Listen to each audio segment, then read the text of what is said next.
Ladies and gentlemen of YouTube, this is Max with Mirror Tech Talk back with another video, and this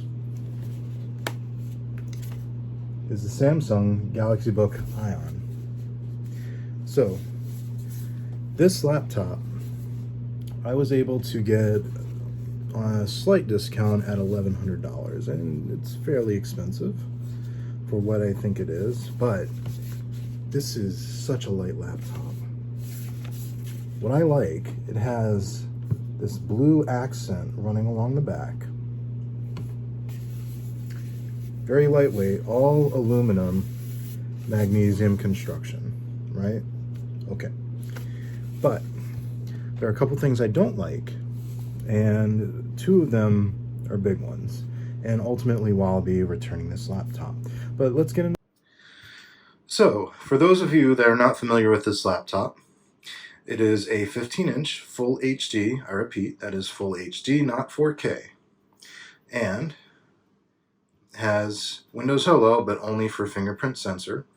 It has an inadequate 720p camera. So what really gets me is when you have things like the Surface Pro that have 5-megapixel front-facing cameras now, and other laptop manufacturers still can't put in a decent webcam, including Apple. So, come on guys, put something better. Okay, now that that's out of the way. We've got a 7th gen Core i7 in here. I'm sorry, 10th gen. Whoops. 10th gen Core i7. Integrated graphics. There is not a discrete graphics card on this unit. It has a QLED display, so this thing gets bright. And let's see how this looks when I max it out. So from its dimmest to its brightest. And this thing definitely gets bright. Now, I want to talk about the battery life on this. I have been using this on this setting here, not necessarily best battery life, but second best. And this hour estimate is incorrect on the screen here. It says 3 hours and 59 minutes. I have, on average, been getting well over 12 hours of use out of this, just doing web browsing, my normal day-to-day. The speakers on this, again, they're not the best. I wish they'd invested a little more time in the speakers, and really quickly so you know where they're mounted. They're on the left and right sides here at the front. And as far as I/O is concerned, this is actually a micro SD card slot. It sits in a tray, it pops out with a SIM ejection tool. This is two USB 3.1s. On the left side, we have a headphone jack, a Thunderbolt port, an HDMI slot, or HDMI port, and this is the barrel connection point for power. One other fine touch, just a little touch that they did with this, and by the way, it is one-handed. You can open it with one hand. If that's important to you. What was I saying? So, one-handed. If you haven't noticed, the trackpad is huge on this. Thank you, Apple, for setting that trend. Responsive, the key travel, though shallow, has very good feedback to it. Very clicky, but at no point do I feel like it's bottoming out. This particular unit, like I said, has a Core i7, 512 gigabytes of storage as an NVMe SSD from Intel, which I thought was interesting since this is a Samsung notebook. You would think they'd put their own NVMe SSD drives in here, but they don't. Fine. This unit does max out at 8 gigabytes for its RAM. Don't ask me why. I don't know why they made that decision, but it is what it is. Wi-Fi 6 on board. And again, these speakers not so great, tuned by AKG. And I guess I should get to my final point here, why I'm ultimately returning it.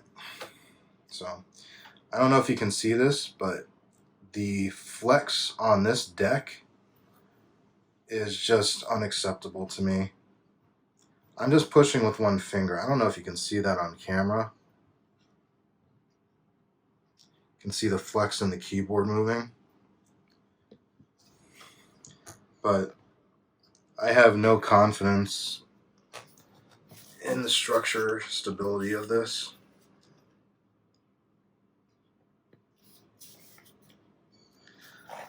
The flex up here is generally acceptable for the screen, but I'm not used to being able to do that with the bottom as well. Can you see that? So it's a very light machine, extremely light, but I will ultimately be returning this and getting something a little more durable, at least for me, a little more durable.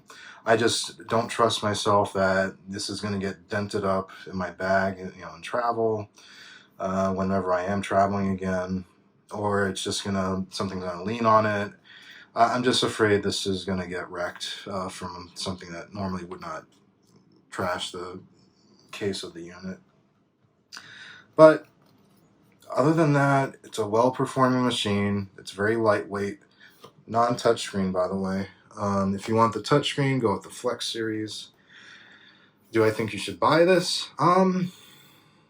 If it's on sale and you're just looking for a lightweight laptop along the lines of something like the LG Gram, which would probably have similar construction to this, where it's a lightweight metal body, it might have that flex, but you're getting it because you want a lightweight laptop. This is it. Or get the 13-inch. Battery life is just as good, if not better, because it's powering a little bit smaller screen. But overall, it's a nice laptop, but it's just not for me. And I'd like to know what you think. Would you consider this laptop? Do you think it's too delicate, or are you going to wait for Samsung to continue refining their laptop line? I think this is a step in the right direction.